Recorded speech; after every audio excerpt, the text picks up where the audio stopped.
today's episode, we meet Joel. He's noticed a problem. Sometimes, little kids put their shoes on the wrong feet. He's invented a solution and is going to put it to the test.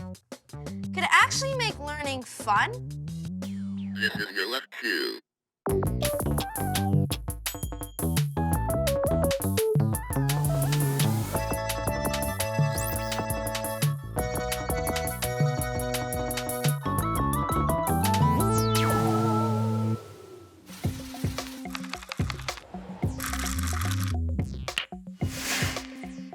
Did you know that some of the world's most famous inventions were made by kids? And did you know that some kids are even starting their own companies? Come along and think big, and we'll see how these everyday kids are doing it. Because they're just like you and me. And you know what? You can do it too. Hey, you caught me putting my shoes on. Just hang on a minute. There. You're kidding me. I put them on the wrong feet again. My mom was doing that. If only there was a way that I could tell which one was which. Well, I'm in luck, because today we're gonna meet Joel, and he's invented a way so that your shoes talk to you, so you can get your right from your left, every time. He's already selling his product on the internet, but he wants to show his invention to a bunch of kids to prove it really is helpful. And he wants to broaden his audience with a few new design ideas. He lives way down in Texas, in the USA. Here's Canada, and here's the United States. And this is Texas. That's where we're going. Hi, my name is Joel Williams, and I'm a kid inventor.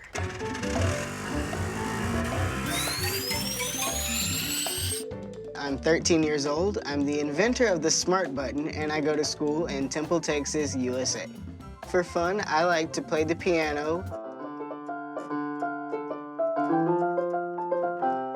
play the baritone saxophone,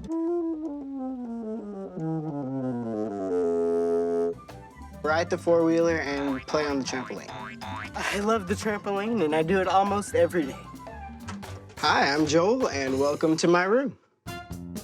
This is the laptop, my business computer. All my business work is done on the computer.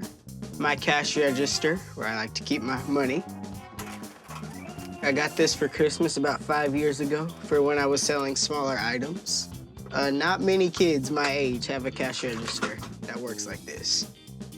My car bed, I got this for Christmas when I was 6. I'm getting a little big for it, but you know, I can't get rid of it for sentimental reasons. My sister, her name is Jatara Williams, and she is 6 years old. Hi, I am Jatara Williams, and that's my brother Joel. He's an inventor. That's my sister, Jatara. Most of the time we get along, but sometimes me and my sister have sibling rivalry. Ew. I invented the smart button. This is your left shoe. You know how sometimes children put their shoes on the wrong feet where they're backwards? I saw my sister doing that one day, and I wanted to invent something that would help all kids put their shoes on the correct foot. This is your left shoe. This is how the smart button works. You take the shoelaces and you put them in the loop behind the button. You cross it tight and then tie the shoe like normal. Whenever you press the button, it says either this is your left shoe or this is your right shoe, depending on what shoe it is. This is your left shoe. This is your left shoe. Smart, huh? Every morning when I get up before I go to school, I always check for orders on my laptop. Yeah, Joel's already selling his buttons on the internet. This is your left shoe. I also use the laptop for business emails to, you know, keep in contact with my manufacturer and the other people that are important to the success of the smart button. The money that we make from the smart button will go to me and my sister's college fund. This is my office. This is how the smart buttons come in from the manufacturer. They come in either pink, blue, or white. But once they come in, we take the buttons and we put them in their plastic individual packaging. We do manufacture in English and Spanish, and we place them inside of the label and put it in a box so that we can ship it. He's thinking about redesigning his button so that it's appealing to more than just kids. For adults, I'm really not sure on what kind of modifications I would like to make. I think the smart button needs to be a little bit more sophisticated looking. Adults don't want bright colored buttons on their shoes. I mean, they don't want clown shoes. Sounds good. So, first step, Joel's gonna meet with the designer. I'm a little bit nervous on meeting the designer because I've never met her before and I'm not exactly sure what to expect. I think that with the tips that she can give me, I can make the button more appealing to a larger audience. Okay, let's go. Let's go. Sometimes it's helpful to seek input and advice from those who you trust, professionals, experts, or even your own family. Asking some for their opinion is a smart idea. They'll look at your invention from a different point of view. But now let's get back to Joel. He's already starting with the designer. So tell me what you got. All right, this is the smart button, and it's a device that helps children put their shoes on the correct foot. Okay. You know, spend most of the marketing on the little kids, but some of it for adults and, you know, the blind and the mentally challenged. You're going to have to put yourself in the place of whoever it is your customer is. The only way you will understand how to make something for somebody is to understand what their needs are. Now, for adults, they're not going to want something like this on their shoe. Right. Right? Right. They're going to want something a little bit more stylish. I want you to think about some colors, and I want you to think about some packaging. Thank you. It was fun. Good.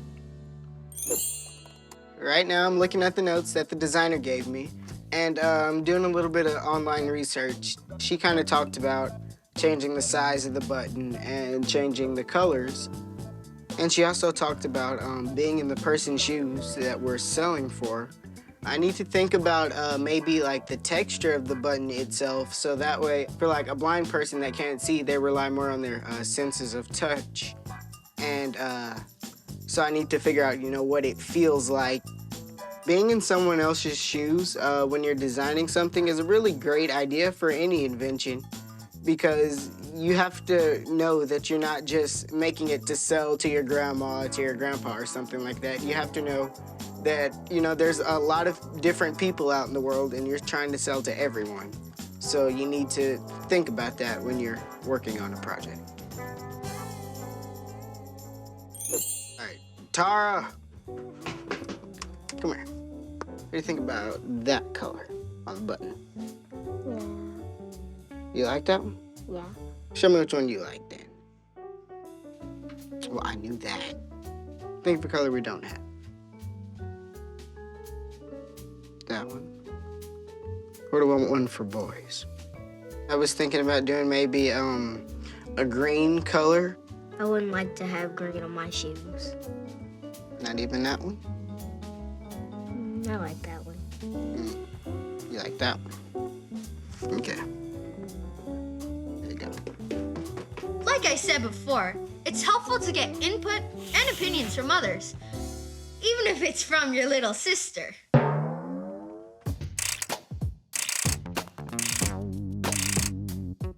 Wonder what other bright ideas are out there? The trampoline. In 1930, a young boy by the name of George Nissen went to the circus to watch the aerial acrobats and how they used the safety net. The memory stuck with him and he got a great idea out of it. It wasn't until he was a little older that he got some friends' help to weld a frame and stretch tent canvas over it to create the first bouncing rig, or trampoline as we know it. The trampoline, a fun invention sparked by a kid's imagination. I wonder what other bright ideas are out there. Do you always lose your tools?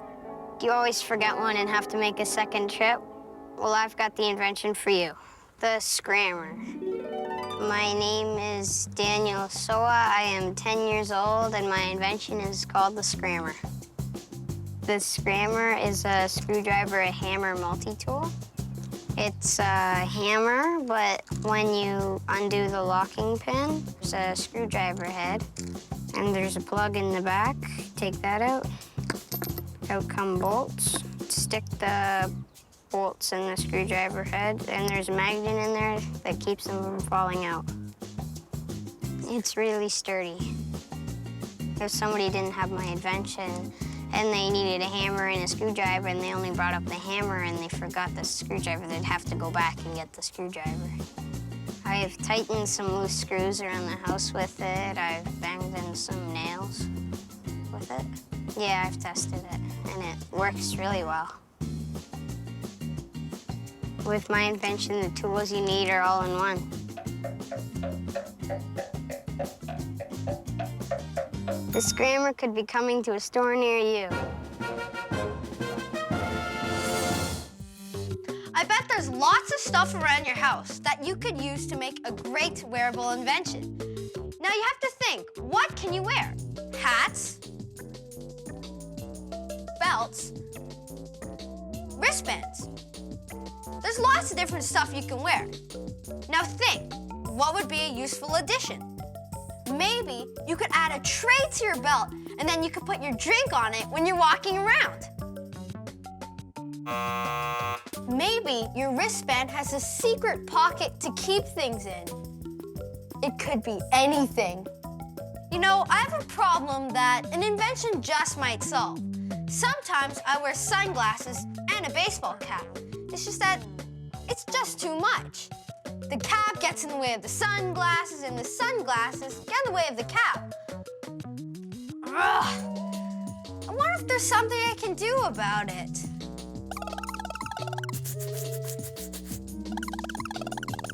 I've got it! Sunglasses with visors attached. It's brilliant. That's what my invention's gonna be. So I've got a few different things here that might make a good visor. See, I want to put a visor over each eye. This fabric is too floppy, and this type of cardboard is too stiff. But this card will be okay.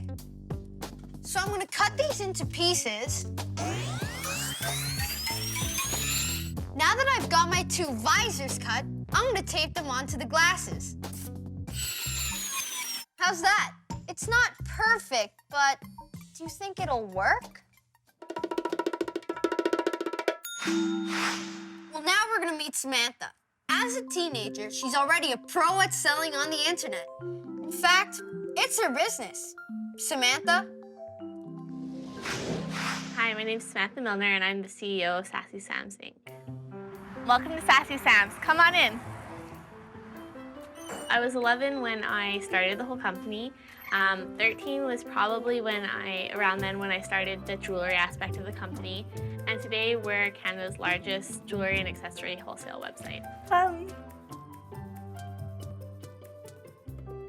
When we first launched the website, it was a lot of help from my dad and from others. It's not the easiest task to get done, and at the beginning it was really hard, but now it's come to a point it's just maintaining it. Yeah, it is a lot of fun being the boss, but obviously I want to pursue an education and be at school. So because I can't be here every day, it's more of a group effort. My dad has been working for me since I was 13. Did she say that her dad works for her? Yeah, working with my dad's been great because this way, with him coming home every day around the dinner table or anything like that, we can talk about what's happened, and it's more personal this way. If I were to give advice to people that wanted to start their own company, I would say to be very passionate and to be inspired by what you're doing, to donate to charity, of course, and to do a lot of research. Wow, good advice, Samantha.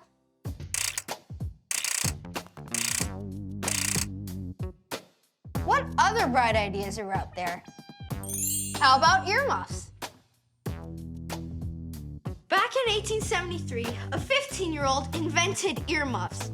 While he was skating, Chester Greenwood was trying desperately to keep his ears warm with his itchy wool scarf. That was when he had an idea. He made ear-shaped loops out of wire, and he had his grandmother sew some fur onto it. It worked, so he slightly improved the design, and he patented the idea. Earmuffs, a great wearable invention invented by a kid. You can think big too. Do you know somebody who can't hold the spoon? Well, I've got the invention for you.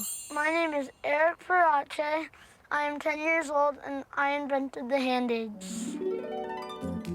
My invention is for people with arthritis or different types of disabilities. It helps them eat their food independently. Because if you have arthritis, your hands would be crippled like that and you couldn't grip it. I've made 2 versions, one with a glove and a spoon and a wristband with a spoon. This glove has 3 magnets in it to hold the spoon in place. This one there's 2 holes in the bottom, so the spoon is easily removable and easily adjustable.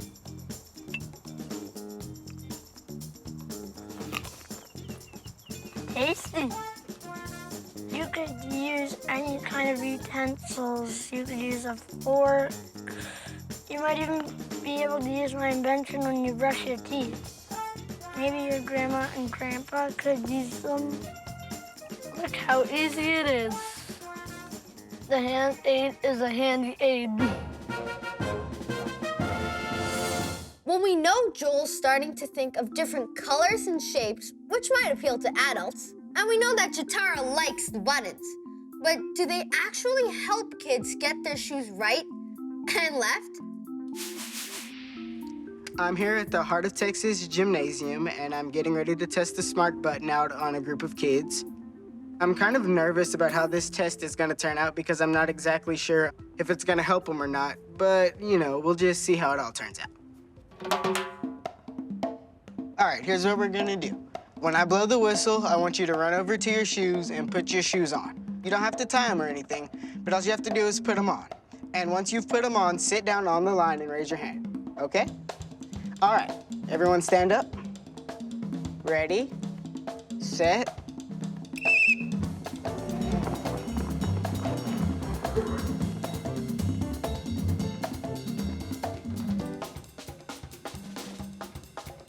Everyone did a good job. Y'all did it pretty fast.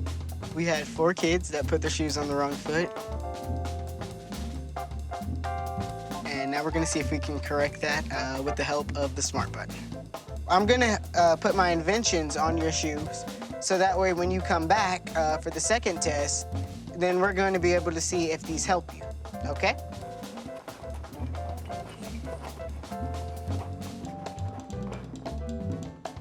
I think this is great. I think we're gonna have a lot of fun with this, and hopefully it's gonna work out for the best. Everybody ready? Ready. If you need the help, make sure to press the button, okay? And it'll let you know what shoe goes on which foot. On your mark, get set.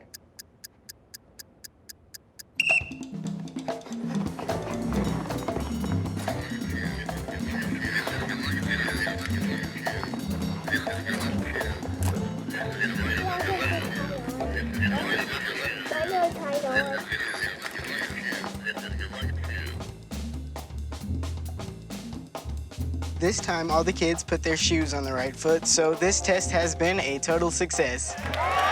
You did very well. You made this test a good success, so you all get to keep your buttons. Hey,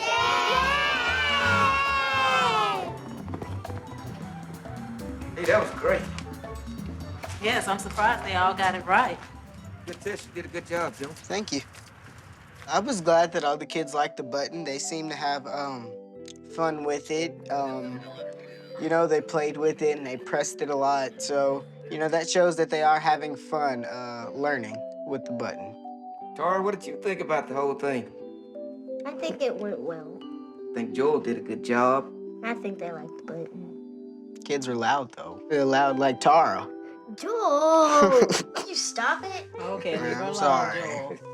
Joel. No. This is punishment, huh? I'm glad that they're all proud of me, you know, just makes me want to do more and go further.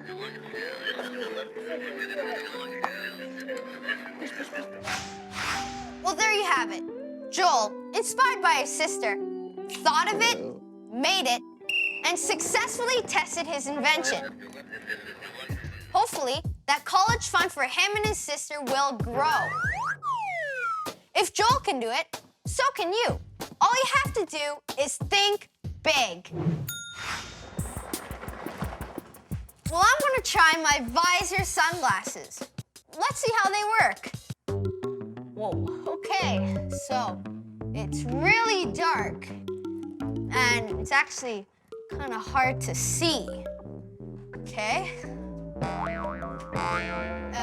Yeah, well, I think it might need a redesign.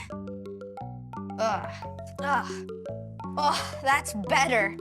Well, see you next time, and remember to think big.